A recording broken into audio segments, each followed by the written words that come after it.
Hello everyone, हम पढ़ रहे थे लाइफ प्रोसेस का टॉपिक रिस्पायरेशन। तो आज हम रिस्पायरेशन के अंदर पढ़ने वाले हैं मैकेनिज्म ऑफ ब्रीदिंग। सबसे पहले हम देखेंगे ह्यूमन रिस्पायरेटरी सिस्टम का स्ट्रक्चर क्या होता है। ये जो स्ट्रक्चर होता है उसको कहते हैं लैरिंग्स और इसी को वॉइस बॉक्स कहते हैं। मीन्स ये साउंड प्रोड्यूसिंग ऑर्गन है, यहाँ से ही साउंड प्रोड्यूस होता है। और लैरिंग्स ओपन होता है ट्रैकिया में, जो सी शेप्ड कार्टिलेजिनस रिंग का बना होता है और इसको हम कहते हैं विंड पाइप। ट्रैकिया को ही विंड पाइप कहते हैं। ये कार्टिलेज का बना होता है। अब कार्टिलेज का ये क्यों बना है? कार्टिलेज जो है वो ट्रैकिया को कोलैप्स होने से बचाता है। मीन्स क्या होगा कि ये आपस में अगर कोलैप्स कर जाएंगे, चिपक जाएंगे, तो फिर क्या होगा, ऑक्सीजन नहीं आ पाएगा लंग्स में। कोलैप्सिंग से बचाता है ये कार्टिलेजिनस रिंग, जिससे कि ट्रैकिया बना हुआ है। अब ट्रैकिया ओपन होता है लंग्स के अंदर। दो लंग्स हमारी बॉडी में पेयर में पाया जाता है, मतलब दो होते हैं, लेफ्ट लंग और राइट लंग। अब जो ये ट्रैकिया है, ये ट्रैकिया ओपन होता है लंग्स में ब्रोंकाई के थ्रू। तो फर्स्ट पार्ट जो है ब्रोंकाई का वो है प्राइमरी ब्रोंकाई। प्राइमरी ब्रोंकाई से निकला होता है सेकेंडरी ब्रोंकाई और सेकेंडरी ब्रोंकाई से टर्शियरी ब्रोंकाई। फिर टर्शियरी ब्रोंकाई से निकला होता है ब्रोंकियोल्स और ब्रोंकियोल्स पे प्रेजेंट होते हैं cluster of grapes like structure, जिसे हम कहते हैं एल्वियोलाई। एल्वियोलाई क्या है? ये साइट है जहाँ पे एक्सचेंज ऑफ गैसेस होगा, मतलब ऑक्सीजन और कार्बन डाइऑक्साइड का यहाँ पे एक्सचेंज होगा। तो एल्वियोलाई जो होते हैं वो क्लस्टर ऑफ ग्रेप्स की तरह दिखते हैं, जैसे अंगूर का गुच्छा होता है वैसे ही इनका भी स्ट्रक्चर होता है। तो अब हम समझेंगे कि यहाँ पे कैसे एक्सचेंज ऑफ गैसेस होता है। तो ब्रीदिंग में दो प्रोसेस होता है, इनहेलेशन और एक्सहेलेशन। इनहेलेशन में हम ऑक्सीजन को इनहेल करते हैं और एक्सहेलेशन में हम कार्बन डाइऑक्साइड को रिलीज करते हैं। तो सबसे पहले हम समझेंगे इनहेलेशन क्या होता है।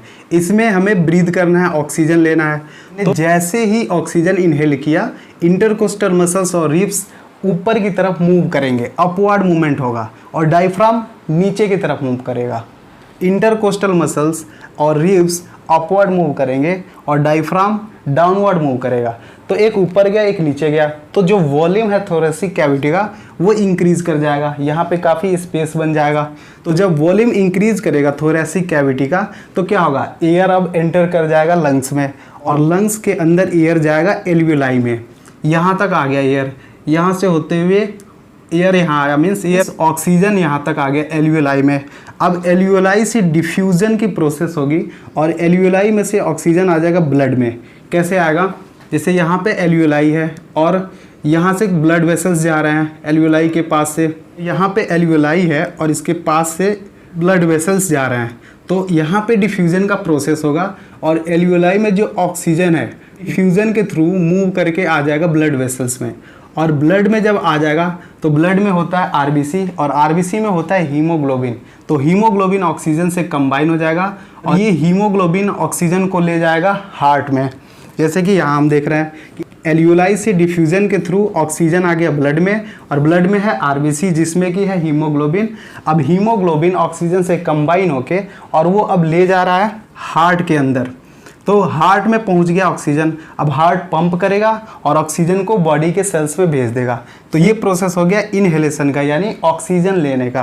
अब हमें ब्रीद आउट करना है, मीन्स कार्बन डाइऑक्साइड रिलीज करना है। तो इसमें क्या होगा कि ब्रीद आउट के टाइम पे रिब्स एंड डायफ्राम रिलैक्स कर जाएंगे।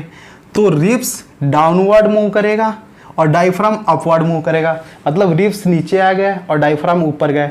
अब क्या हुआ, थोरेसिक कैविटी का जो वॉल्यूम है वो डिक्रीज कर गया। अब यहाँ वॉल्यूम डिक्रीज करने के वजह से इंट्रापल्मोनरी प्रेशर जो होता है वो बढ़ जाता है।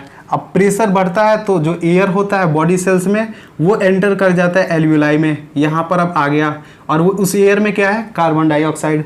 तो बॉडी सेल से कार्बन डाइऑक्साइड ब्लड के थ्रू लंग्स के पास आया और यहाँ से डिफ्यूजन प्रोसेस के थ्रू ब्लड में से कार्बन डाइऑक्साइड एल्वियोलाई में आ जाएगा और फिर यहाँ से टर्शियरी ब्रोंकाई, फिर सेकेंडरी, फिर प्राइमरी और फिर ट्रैकिया से होते हुए बाहर आ जाएगा, जिसे हम कहते हैं एक्सहेलेशन। तो इस तरह से इनहेलेशन और एक्सहेलेशन का प्रोसेस होता है और ये है मैकेनिज्म ऑफ ब्रीदिंग। अब हम समझ लेते हैं कि ट्रांसपोर्ट ऑफ गैसेस कैसे होती हैं। तो दो चीज़ों का ट्रांसपोर्ट होता है, ऑक्सीजन और कार्बन डाइऑक्साइड। तो ऑक्सीजन का ट्रांसपोर्ट दो चीज़ों से होता है, आरबीसी और प्लाज्मा। आरबीसी यानी रेड ब्लड सेल में जो हीमोग्लोबिन होता है वो ऑक्सीजन से कंबाइन होता है और 97% ट्रांसपोर्ट ऑफ ऑक्सीजन हीमोग्लोबिन कराता है। मीन्स हीमोग्लोबिन ऑक्सीजन से बाइंड हो जाएगा और फिर वो उसे ले जाएगा हार्ट में। दूसरा जो ट्रांसपोर्ट है वो है प्लाज्मा के थ्रू। प्लाज्मा 3% ऑक्सीजन को बॉडी में ट्रांसपोर्ट करता है। अब देखेंगे कार्बन डाइऑक्साइड का ट्रांसपोर्ट कैसे होता है। तो फर्स्ट होता है बाइकार्बोनेट के थ्रू, यानी 97% कार्बन डाइऑक्साइड बाइकार्बोनेट के फॉर्म में ट्रांसपोर्ट होता है। 20 to 25% CO2 जो होता है वो कार्ब अमीनो हीमोग्लोबिन के फॉर्म में ट्रांसपोर्ट होता है।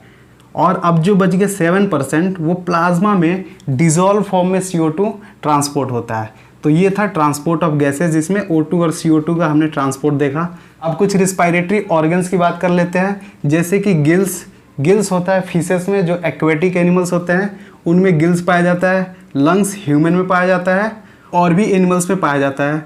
और बॉडी सरफेस के थ्रू रिस्पायरेशन अमीबा और पैरामीशिया में देखने को मिलता है। और एक होता है स्किन के थ्रू रिस्पायरेशन। तो आपको कमेंट सेक्शन में बताना है कि स्किन के थ्रू रिस्पायरेशन किस ऑर्गेनिज्म में देखने को मिलता है। तो यहाँ पे रिस्पायरेशन का प्रोसेस कंप्लीट होता है। नेक्स्ट लेक्चर में हम पढ़ेंगे एक्सक्रीशन।